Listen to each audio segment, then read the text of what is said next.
예배함이 내가 존재하는 이유, 내가 사는 이유, 내가 존재하는 이유, 내가 왜 사느냐? 우리 하나님을, 우리 주님을 예배하기 위함이다. 자, 이렇게 제목을 잡아줬고요. 오늘 이 말씀 함께 나누겠습니다. 자, 우리가 하나님을 예배하기 위해서 산다. 왜 예배하기 위해서 사는 것이냐?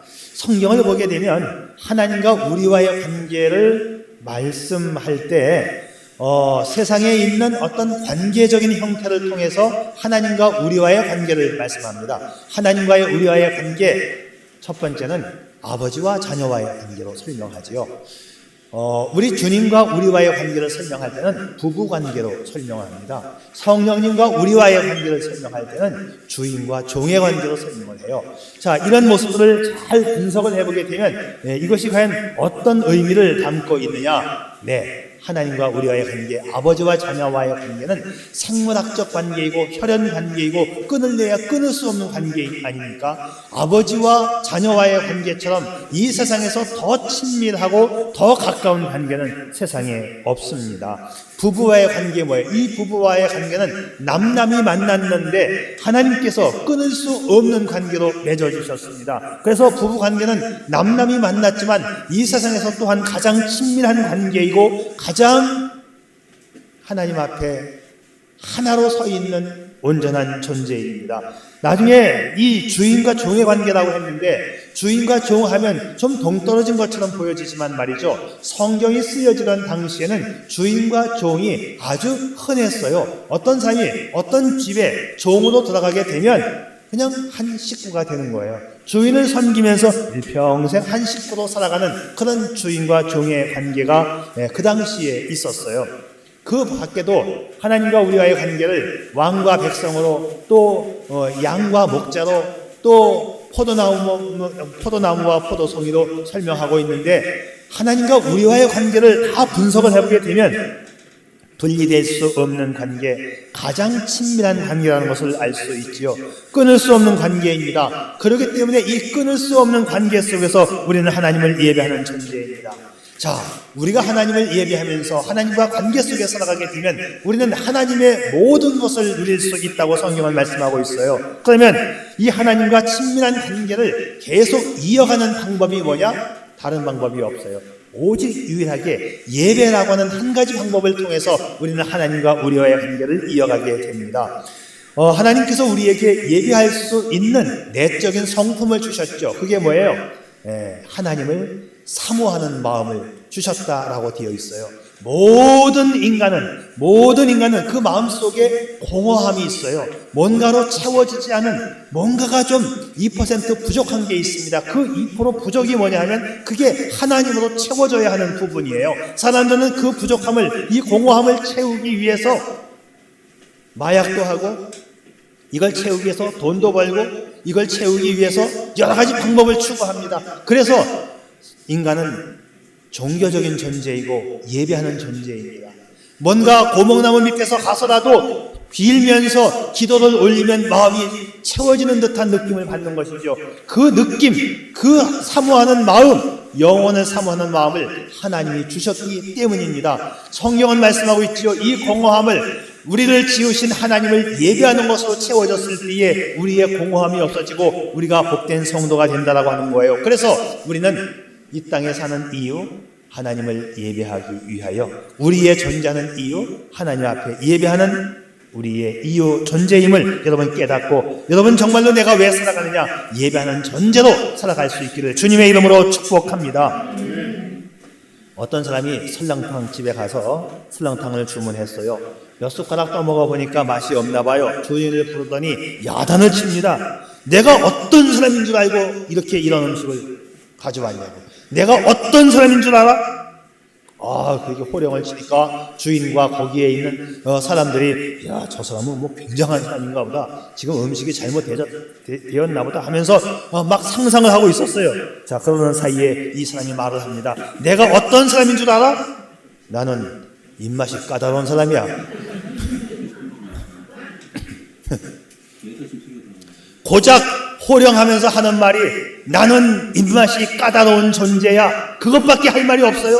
여러분, 내가 왜 존재하느냐, 내가 왜 살아가느냐, 내가 사는 그 이유, 나는 하나님을 예배하는 존재야. 이렇게 여러분 고백할 수 있기를 주님의 이름으로 축복합니다. 우리는 내가 누구인지, 내가 어떤 존재인지 분명히 알아야 되고요. 분명히 그 삶의 목적을 달성하면서 살아가야 합니다. 여러분, 우리는 예배하는 존재입니다. 정말 이 땅에 와 있는 사람들이 해야 할 숙제가 있다면 가장 큰 숙제는 바로 예배하는, 하나님을 잘 섬기는 숙제입니다. 여러분, 선교가 중요할까요? 예배가 중요할까요? 예배이지요. 예배. 선교는 뭐냐면 예배할 사람들을 만들어 오는 게 그게 선교예요. 예배를 드리지 않고 무슨 선교가 가능해요? 자, 이 땅에 사는 이유, 모든 것은 다 예배 하나에서부터 출발을 하는 것입니다. 오늘 그렇기 때문에 이 자리에 예배하러 오신 여러분을 축복하고, 또 흩어진 장소에서 함께 예배하는 성도들을 축복합니다. 자, 오늘 이 시간 잠잠히 나 자신을 돌아보아야 하는데 어떻게 돌아보느냐? 나는 하나님을 잘 예배하고 있는가? 어떤 마음가짐으로 하나님을 예배하고 있는가? 여기에 초점을 맞추어 줄 수 있기를 바랍니다. 첫 번째, 예배는 드림이라고 하는 것에 초점을 맞추세요. 하나님은 유일하게 나의 예배를 받으시는 분이에요. 나의 존재가 그렇고 하나님과 나와의 관계가 그렇습니다. 예배할 수밖에 없는, 예배해야 행복하고 예배해야 복된 삶을 누리는 존재가 바로 우리들인데, 그 예배는 드림이에요. 예배는 드림입니다. 그런데 사람들이 말이죠, 이 예배 드림을 자꾸 깨트려 먹어요. 예배를 드리려고 하지를 않습니다. 자, 하나님께 예배를 잘 드려야 하는데 예배를 잘못 드려서 하나님이 받지 않으시는 예배가 되는 경우가 종종 있다 이 말이지요. 구약 성경에 보게 되면 하나님께서 너희의 예배를 내가 받지 않는다라는 말이 엄청나게 많이 나와요. 하나님께서 실망하시고 하나님이 진노하시는 장면이 참 많이 나오는데, 그 장면이 뭐냐? 예배를 하지 않기 때문에. 이스라엘 사람들이요, 그들이 예배를 안 한 게 아닙니다. 그들이 얼마나 정성껏 예배를 준비했어요. 애굽에 가서 보석을 준비해와요. 인도에 가서 향을 준비해옵니다. 거기에서 인도까지 가서 먼 나라라고 표현되어 있지만, 옛날부터 향수가 잘 발달된 것은 인도 아니에요. 인도까지 가서 향수를 준비해왔어요. 보통의 수고가 아닙니다. 그럼에도 불구하고 너희가 드려지는 그 예물을 내가 받지 않겠다. 왜? 하나님이 원치 않는 예배를 드리고 있기 때문입니다. 여러분, 예배자는 우선 태도가 중요한데 드림의 정신을 가지고 수 있기를 바라요. 자, 구약 성경에는 예배라고 하는 단어가 참 많이 나와 있는데, 구약에 나와 있는 예배라고 하는 단어를 다 끄집어내서 분석을 해보게 되면 예배가 뭔가를 알 수 있어요. 자, 첫째, 다라시라는 단어가 있는데, 이 찾는다, 구한다, 이거 예배로 번역이 되었어요. 또 사가드라는 단어가 있는데, 납작 엎드린다, 겸손의 의미 있지요. 그 다음에 아바가 아니에요. 아바드예요. 아바드, 일한다, 섬긴다, 그런 의미예요. 신약 성경에는 더 많은 단어가 나와 있습니다. 레이토르기아, 이것은 공공의 목적을 위해서 무보수로 하는 봉사, 그런 뜻입니다. 그러니까 예배는 뭔가를 대가를 사실 바라는 게 아니에요. 공공의 목적을 위해서 드리는 것처럼 하나님 앞에 나의 모든 것을 그냥 올려드리는 것, 바로 그것이 레이토르기아라고 하는 예배라고 하는 단어이고요. 두 번째, 라트레이아, 이것은 종교적으로 섬김의 행위를 라트레이아라고 하고, 마지막에 프로스큐네오, 이거는 아까 구약에서 사가드, 납작 엎드린다는 단어하고 똑같아요. 납작 엎드린다, 그리고 엎드려 입맞춘다. 최소한의 겸손의 표시를, 그리고 최대의 존경의 표시를, 이 프로스큐네오, 신약 성경에는 이 프로스큐네오, 이 단어가 제일 많이 나오고 있어요. 자, 이런 단어들을 다 종합을 하게 되면 이것이 예배이구나 하는 걸 알겠죠. 자, 그래서 제가 나름대로 한번 이 단어를 가지고 엮어보았어요. 자, 성경에 나와 있는 예배란 뭐냐? 하나님을 존경하여 무보수, 즉 아무런 대가도 기대하지 않고 최고의 존경의 표시로 엎드려 입맞추듯 섬기는 행위가 예배이다. 이렇게 정리하면 예배를 잘 정리할 수 있을 거예요. 자, 예배의 목적에 대해서 그 예배 학자 중에 유명한 로버트 웨버라는 학자가 있어요. 제가 이분의 책을 참 많이 읽었는데, 거기 보면 이런 말이 있습니다. 예배의 목적은 나를 강조하는 것이 아니다. 예배의 목적에서 내가 강조되어지면 안 된다. 내가 할 수 없는 십자가의 죽음을 죽으신 예수님의 그 행위에 대해서 하나님 앞에 감사하며 나 또한 그렇게 살겠습니다라고 하나님 앞에 입술과 행위로 고백하는 행위가 바로 예배예요. 자, 달리 설명하면 예배는 하나님께서 나에게 베풀어 주신 그 어마어마한 은혜에 보답하여 드리는 이 보답적 행위가 예배라는 것이죠. 하나님께서 베풀어 주신 은혜에 대한 보답이니까 뭔가를 받으려고 하는 게 아니라 이미 받은 은혜, 어마어마한 은혜에 대한 보답으로 지금 우리가 예배를 드리고 있는 거예요. 그래서 예배는 드림이 먼저이지 예배는 받으려고 하는 것이 아니다라는 생각을 여러분 가져야 합니다. 자, 그렇기 때문에 제가 여기서 문제 내가겠습니다. 문제 냅니다. OX 퀴즈. 첫째, 예배하면 복을 받는다. OX. 답이 뭘까요? 애매하죠. 그냥 뭐라고 하겠어요? 가장 선생님이 문제를 냈으면 뭘 의도하고 냈겠냐 이거예요. O, X가 답이에요. 예배가 먼저 드려져야 복이 따라오는 것이지 하나님이 잠깐 자, 성경 전체를 보게 되면 하나님을 예배하라. 내가 너희를 지은 목적은 내가 예배받기 위하여 지었다. 나의 찬성을 부르게 하기 위해서 내가 너를 지었다. 예배하라는 무지하게 말이 많아요. 근데 예배하면 복 준다라고 하는 성경 구절은 5개 이상 꼽을 수가 없어요. 거의 별로 나오지 않는데 거기에 우리가 초점을 두었기 때문에 그렇지. 그래서 우리의 존재 목적은 먼저 예배이고 복은 나중에 따라오는 것으로 이해를 해야 맞아요. 그래서 제가 드리는 문제가 애매하지만 예배하면 복을 받는다? 그렇게 예스라고 대답하기 이전에 설명을 붙이게 되면 우리는 복을 받기 위해 예배를 드리는 것이 아니고 우리의 임무이기 때문에 예배를 드린다. 내 존재는 그 이유, 예배가 먼저이기 때문에 예배를 드린다가 더 성경적으로 보게 되면 정답에 가깝습니다. 정답에 가까워요. 제가 우선 애매한 문제라고는 했지만 내가 존재하는 그 이유, 예배하기 위하여 여기에 초점이 맞추어져야 돼요. 두 번째 문제도 똑같아요. 하나님께서는 예배하는 자를 찾으신다 했는데 복 주시기 위하여 찾는 걸까요? 아니면 예배를 받으시기 위해서 찾는 걸까요? 어느 쪽이 맞을 것 같아요? 받으시기 위해 찾는 거예요. 그리고 나서 우리에게 복을 주시는 것입니다. 자, 그렇기 때문에 우리가 이미 고정관념이 뭐냐 하면 예배는 복 받는다. 맞는 이야기인데 거기에 이미 먼저 초점이 모아져 있는데 복 받는다 이전에 예배는 드림이라는 것이 먼저 되어지지 않으면 그 예배는 하나님이 받지 않으시는 예배가 되는 거예요. 구약의 성도들이 얼마나 열심히 예배 드렸습니까? 우리가 구약 성경을 읽으면서 제가 종종 말하잖아요. 아이고, 구약의 성도들은 그렇게 하나님을 예배하지 않고 그렇게 못된 성도들이야? 웃기는 말입니다, 여러분. 그 말이 아니에요. 애굽에 가서 보물을 구해오고 인도에 가서 향수를 구해오고 수많은 짐승들을 잡았고 그래서 매주 수많은 짐승들을 하나님 앞에 드림에도 불구하고 하나님이 받으시지 않았다라는 거예요. 뭐냐면 드림의 정신이 없었기 때문에 예배는 하나님 앞에 드리는 것이지 복을 받으려고 드리는 게 아니에요. 먼저 내 마음을 받은 은혜에 감사해서 드리는 것입니다. 예배를 드리면 복을 받는 것은 사실이지만 거기 우리가 잘못된 고정관념에서 그렇게 인식하고 있다 이 말입니다. 한 부부가 예배를 드리면서 그리고 예배를 드리고 집으로 오면서 주고받는 이야기인데요. 아내가 남편에게 물어봤어요. 여보, 김지사 아내 집에 자동차가 3000cc급으로 바뀌었는데 봤어요? 못 봤어. 다시 아내가 또 물어봐요. 그러면 오장로 사모님 밍크코트 입었는데 괜찮아. 봤어요? 못 봤는데? 몰랐지. 다시 아내가 묻습니다. 그럼 오늘 목사님 설교하실 때 보니까 넥타이가 삐뚤어져 갖고 처음부터 끝까지 계속 신경이 쓰였는데 그거 봤어? 못 봤어. 난 목사님 설교에 집중하느냐고 넥타이 삐뚤어졌는지 나 그거 못 봤어. 이제 설설 아내가 열이 받기를 시작합니다. 다시 묻습니다.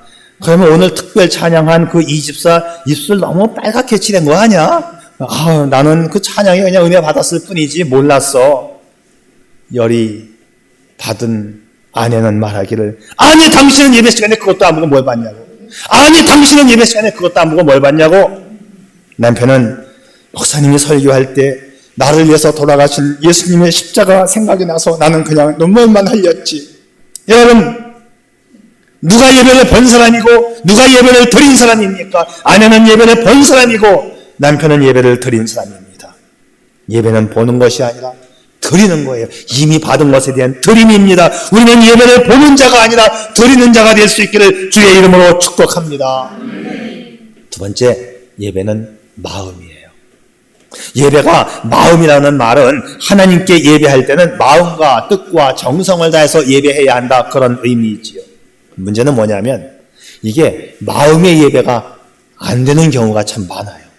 이게 문제입니다. 이게 마음의 예배가 안 되면 어떤 행위의 예배, 애굽에 가서 보석을 잔뜩 가지고 오고 인도에 가서 향을 잔뜩 가지고 오고 수많은 짐승을 잡아서 주님 앞에 드린다 할지라도 이미 드림과 마음의 예배가 아니니까 하나님은 내가 받지 않겠다라는 거예요.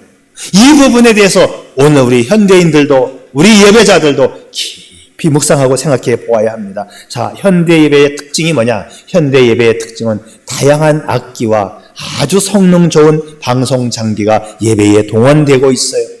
자, 이 악기와 음향 장비는 수천만 원에서 수억 원에 이르기까지 아주 고가의 장비들을 우리가 지금 사용하면서 예배를 드리고 있습니다.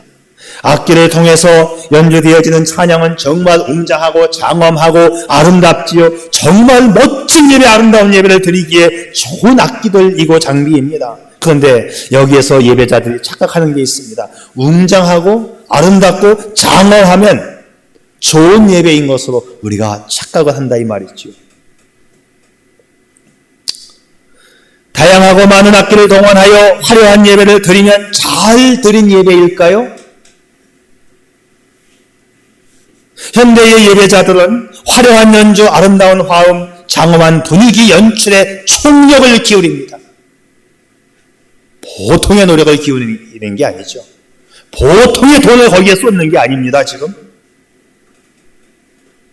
그런데 그 악기와 총력을 기울이는 것이 나쁘다는 것이 아니라 그렇게 하는 사이에 우리의 마음은 이미 다른데 그걸 맞추는데 이미 감이 되어져 있어요. 아니, 목사님이 어떻게 그 사람들의 마음도 모르면서 그 사람들은 열심히 준비하는데 이미 총력을 기울이고 다른 데 마음이 가 있다라고 그렇게 말씀하실 수 있겠습니까? 라고 따질 수 있겠죠. 맞죠. 내가 그 사람의 마음을 어떻게 압니까? 조금 이따 설명하죠. 우선 최고의 섬김의 자세로 드리는 그 예배는 마음이고 드림이에요. 인위적인 것이 감이 되고 인위적인 어떤 것에 총력을 기울여서는 안 됩니다. 자, 이야기를 조금 달리해서 90년대 초반부터 30년 동안 한국교회는 마음의 예배가 아닌 이렇게 공연의 예배로 서서히 바뀌어 가기를 시작했어요.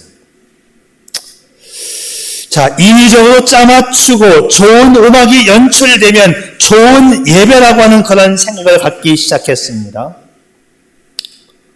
자, 여러분, 그러면 인위적으로 짜맞춘 게 뭐냐? 어떻게 목사님은 그렇게 단정지어 말할 수 있습니까? 좋은 악기를 통해서 웅장하게 예배드리면 좋은 거 아닙니까? 맞습니다. 맞는데 문제는 뭐냐면 예배를 준비하면서 화를 내고 싸우고 짜증을 내면 그거는 인위적으로 짜맞추는 예배입니다.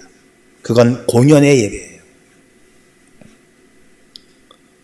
아, 이놈의 드럼 치는 녀석은 왜 안 오는 거야? 시간이 다 됐는데. 아, 오늘따라 반주자가 왜 늦어?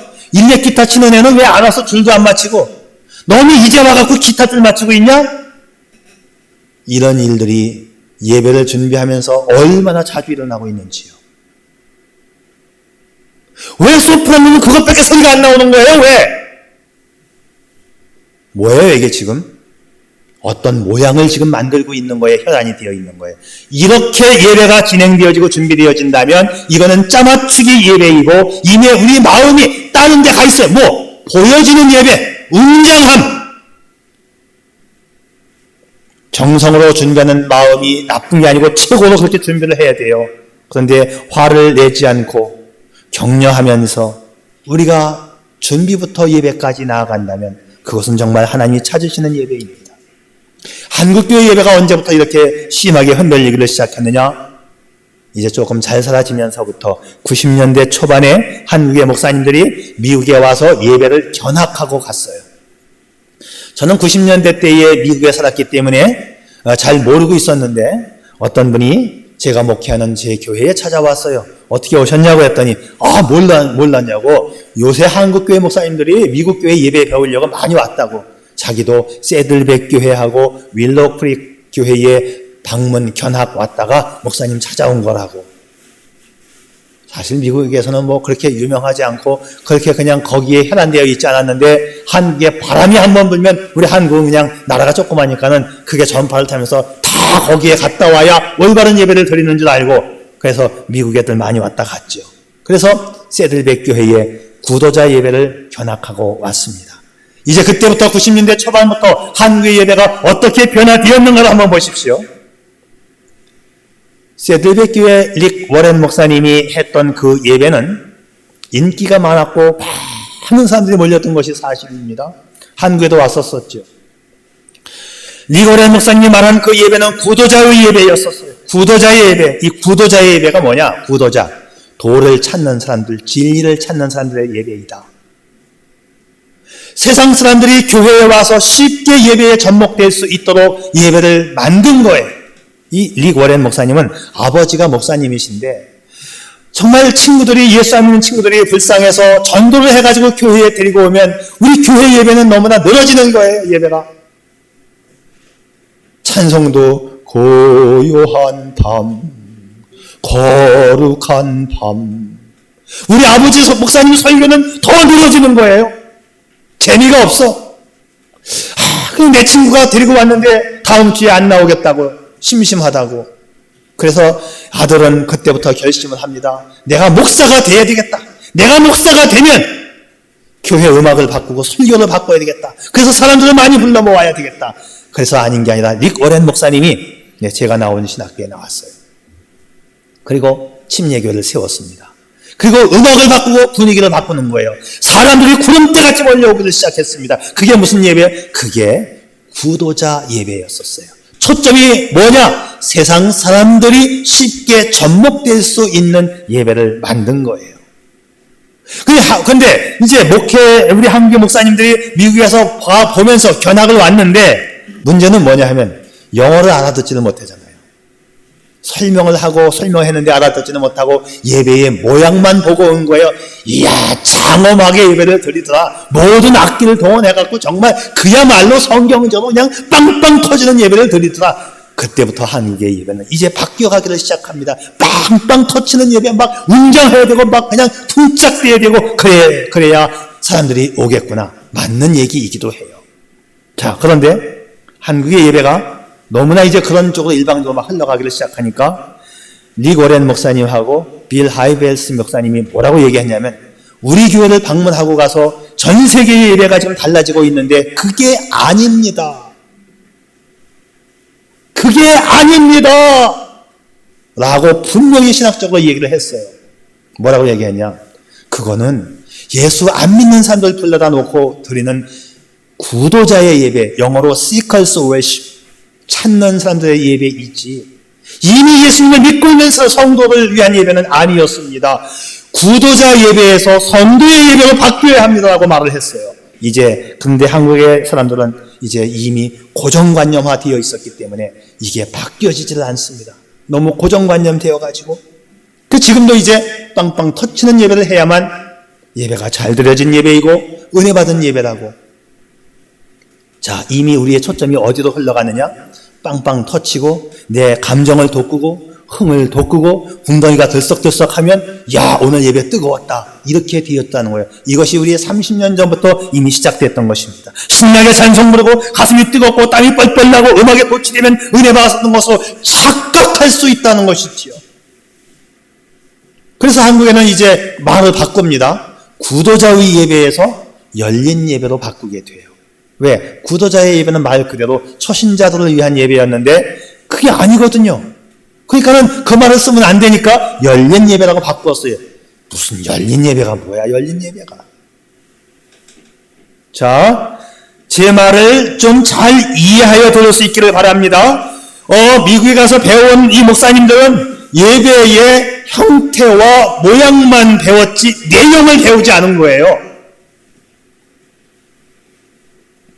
현대의 음악으로 신나는 찬송이 은혜로운 예배로 둔갑되었습니다.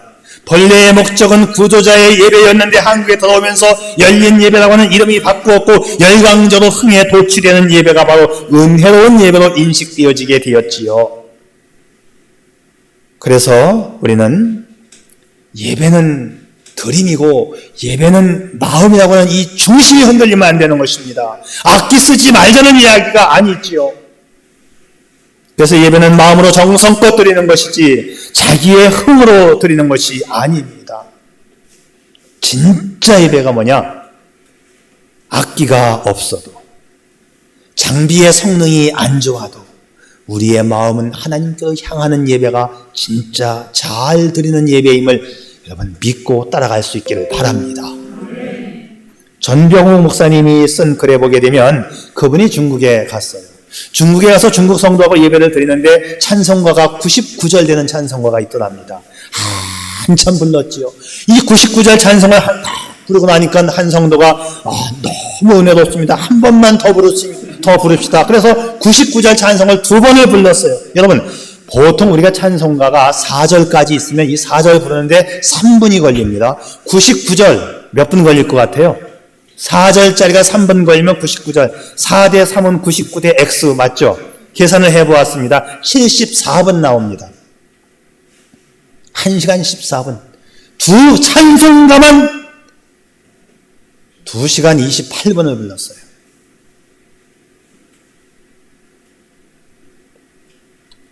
예배자는 자신이 부르는 찬송 가사의 마음과 내 신앙의 고백을 담고 세상과 나는 간 곳 없이 오직 하나님을 높이고 하나님께 영광 돌리는데 시종일관 초점을 두어야 하는 것입니다. 우리의 예배는 영으로 진리로 드리는 것이지 분위기와는 아무런 상관이 없다는 것을 믿을 수 있기를 바랍니다.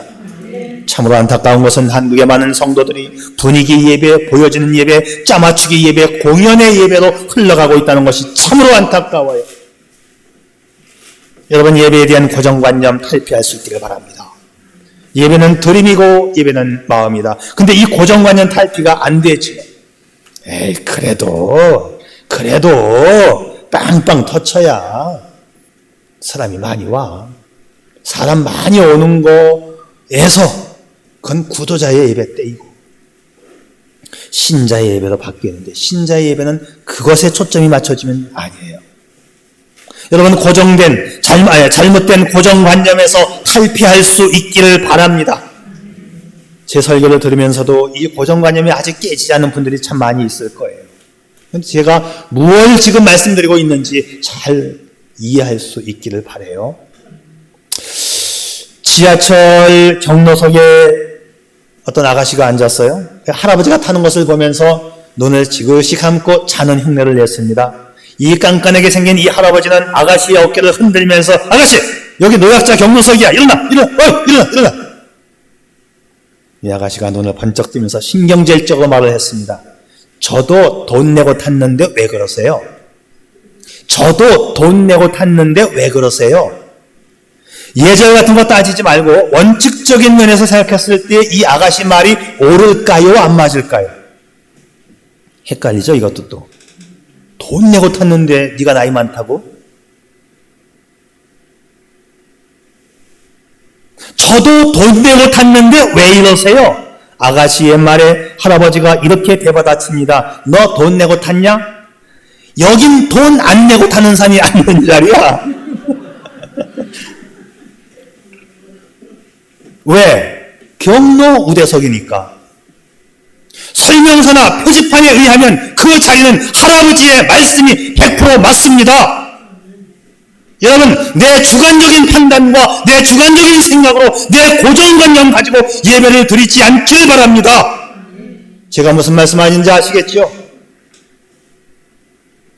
그래서 예배는 드림이고 마음이에요. 마음과 뜻과 정성을 다하여 하나님을 사랑하고 그리고 영과 진리로 드리는 것입니다. 악기의 선택은 두 번째이고 박자와 화음 맞추는 건 세 번째입니다. 왜 박자 틀렸냐고 신경질적이고 왜 기타 줄 안 맞췄냐고 짜증을 내면 이것은 공연의 예배입니다. 연습을 하다가 소프라노 안 돼요? 다시 한번 안 돼요? 에이 갑시다 그냥 괜찮아요. 이렇게 돼야 되는 것이죠. 오늘 말씀을 보게 되면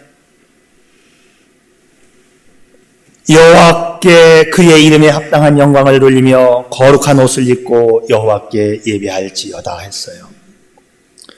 거룩한 옷을 입고 거룩한 분께 예배를 하는 것이 우리의 본분입니다. 예배는 그분이 누구인지, 그 하나님이 어떤 분으로 지금 계시는지 그분의 인격에 대해서 높여드리는 게 예배입니다. 그분 자체, 우리 하나님의 성품을 예배하는 거예요. 우리가 예배 중에 또 찬송하는데 이 찬송은 뭐냐? 과거에 행하신 하나님의 일을 높이는 거예요. 지금도 행하고 계신 그 하나님을 높이는 것입니다. 앞으로 행하실 그 하나님을 높이는 게 찬양이에요. 그래서 이 찬양은, 그리고 예배는 온 마음 다해 드리는 것이지요. 목수이었던 에드워드 모트라는 분이 있었는데 이분이 16살 때 예수님을 영접하게 됩니다. 목수였었어요. 남의 집에서 열심히 목수 일을 하면서 그는 마음에 꿈이 있었습니다. 내가 가구점을 하나 냈으면 좋겠다. 이 소녀는 열심히 일을 하면서 힘들 때는 마을 언덕에 올라가서 그 아래 동네를 쳐다보면서 하나님 앞에 찬양하며 하나님 앞에 기도했습니다. 넓게 펼쳐진 마을을 바라보면서 눈물로 하나님 앞에 날마다 기도하지요. 그러는 가운데 이 젊은 16세의 소년 목수는 가구점 하나를 내게 되었어요. 다시 언덕에 올라가서 하나님 앞에 이렇게 기도합니다. 주님, 내가 조금 성공은 했지만 이런 성공은 언제라도 흔들릴 수 있는 것입니다. 흔들릴 수 없는 반석은 오직 주님 한 분뿐이심을 나는 압니다. 반석이신 하나님만 의뢰하고 살겠사오니 한평생 주님을 찬양하고 예배하는 자로 살게 해주세요. 그렇게 하나님 앞에 고백의 기도를 드리고 집에 내려왔는데 그의 마음속에 하늘에서 내려오는 평강과 기쁨이 막 솟구치는 거예요. 이 모트는 자기 집에 돌아와서 마음속에서 뿜어져 나오는 그 감격의 내용들을, 감사할 수 있는 마음들을 막 글로 적기 시작합니다. 그 한편의 시가 되었어요. 이 시가 이제 찬송가 488장의 가사가 됩니다. 이 몸의 소망 무언가 우리 주 예수뿐일세. 우리 주 예수 밖에는 믿으리 아주 없도다. 주 나의 반석이시니 그 위에 내가 서리라. 그 위에 내가 서리라. 아멘. 예배와 찬송은 마음으로 시작되어 온 몸으로 드리는 행위입니다. 나를 구원하신 그분을 향하여 영과 진리로 온 마음 다해 드리는 예배, 하나님이 받으시는 예배입니다. 그리고 복을 주시는 예배이지요. 오늘 우리가 그분을 예배하는 그 이유, 그분이 나의 구원자이시기 때문에.